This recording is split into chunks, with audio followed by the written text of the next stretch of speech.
फिजूल खर्च करने वाली सास। रेणुका बहुत सुलझी हुई और समझदार लड़की थी, लेकिन उसकी सास हमेशा फिजूल खर्च करती रहती थी और रेणुका हमेशा बचत करने पर ध्यान देती थी और वहीं उसकी सास को बचत करना बिल्कुल पसंद नहीं था। और जब रेणुका अपनी सास को कुछ पैसे बचाने के लिए बोलती थी तो सास को बिल्कुल अच्छा नहीं लगता था और वो रेणुका को डांट कर चुप करवा देती थी। एक दिन रेणुका ने अपनी सास को कुछ पैसे संभाल कर रखने के लिए दिए, जिन्हें वो अगले दिन बैंक में जमा करवाने वाली थी। लेकिन उसकी सास ने उन पैसों से अपने लिए नए कपड़े खरीद दिए और अगले दिन जब रेणुका ने अपनी सास से पैसे मांगे तो वो बोली कि वो पैसे तो खर्च हो गए और उसे बोलने लगी कि बचत करने की ज़रूरत ही क्या है। ज़िंदगी एक ही बार मिली है तो उसे अच्छे से जी लो। थोड़े से पैसे बचाकर तुम क्या कर लोगी?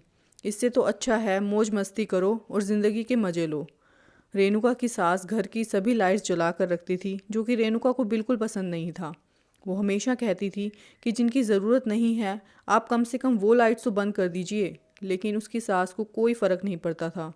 उसकी सास वही करती थी जो उसे ठीक लगता था। इसलिए रेणुका ने फैसला किया कि अब वो अपनी सास को किसी भी चीज़ के लिए नहीं रोकेगी, उन्हें जो करना है उन्हें करने देगी। इसके बाद रेणुका ने सारे घर के बल्ब बदल दिए। जब सास ने पूछा तो उसने बोला कि अब आप जितना चाहे बल्ब जलाओ, मैं आपको कभी नहीं रोकूंगी। एक दिन रेणुका की सास ने उससे बोला कि मेरा समोसे खाने का मन कर रहा है, ये लो पैसे और रामू हलवाई की दुकान से जाकर समोसे ले आओ। कुछ देर में ही रेणुका समोसे लाकर अपनी सास को दे देती है, जो उसकी सास को बहुत पसंद आते हैं। इसी तरह काफ़ी दिन बीत जाते हैं और रेणुका अपनी सास को किसी भी चीज़ के लिए मना नहीं करती। जैसा उसकी सास बोलती है वो बिल्कुल वैसा ही करती है। फिर एक दिन उसकी सास बीमार हो गई और जब उन्हें हॉस्पिटल में भर्ती करवाया गया तो डॉक्टर ने कहा इन्हें दूसरे हॉस्पिटल में रेफ़र करना पड़ेगा, यहाँ इनका इलाज नहीं हो पाएगा। जब रेणुका के पति ने पूछा कि इनके इलाज में कितना खर्चा होगा तो डॉक्टर ने कहा कि 2 से 3 लाख रुपए खर्च हो सकते हैं। ये सुनकर रेणुका का पति और उसकी सास बहुत दुखी हो गए। वो सोच रहे थे कि अब हम इलाज कैसे करवाएंगे, इतने पैसे तो हमारे पास हैं ही नहीं। लेकिन रेणुका ने डॉक्टर से बोला कि आप इन्हें रेफ़र कर दीजिए।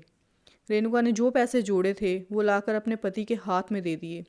ये देखकर वो दोनों बहुत हैरान हो गए और पूछने लगे कि तुमने इतने सारे पैसे कैसे जोड़ लिए। उसने कहा कि मैंने पैसे घर के खर्च में से बचत करके जोड़े हैं। कुछ दिनों के बाद रेणुका की सास पूरी तरह से ठीक होकर घर आ गई। उसने आकर रेणुका से पूछा कि तुमने इतने सारे पैसे कैसे जोड़े?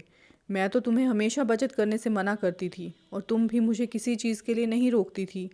रेणुका ने बताया कि मैंने पूरे घर में कम बिजली खर्च करने वाले बल्ब लगा दिए थे और जब भी आप मुझे बाहर से समोसे या पकोड़े कुछ भी लाने के लिए बोलती थी तो मैं आपको घर पर ही वो चीज़ बना कर दे देती थी। ये सुनकर रेणुका की सास ने उसकी बहुत तारीफ़ की और बोला कि आगे से मैं भी पैसे बचाऊंगी और फिजूल खर्च बिल्कुल भी नहीं करूंगी। दोस्तों, इस तरह की कहानी को आगे भी सुनने के लिए चैनल को सब्सक्राइब ज़रूर कर लेना और वीडियो को लाइक और शेयर भी कर देना। Thank you for watching this video.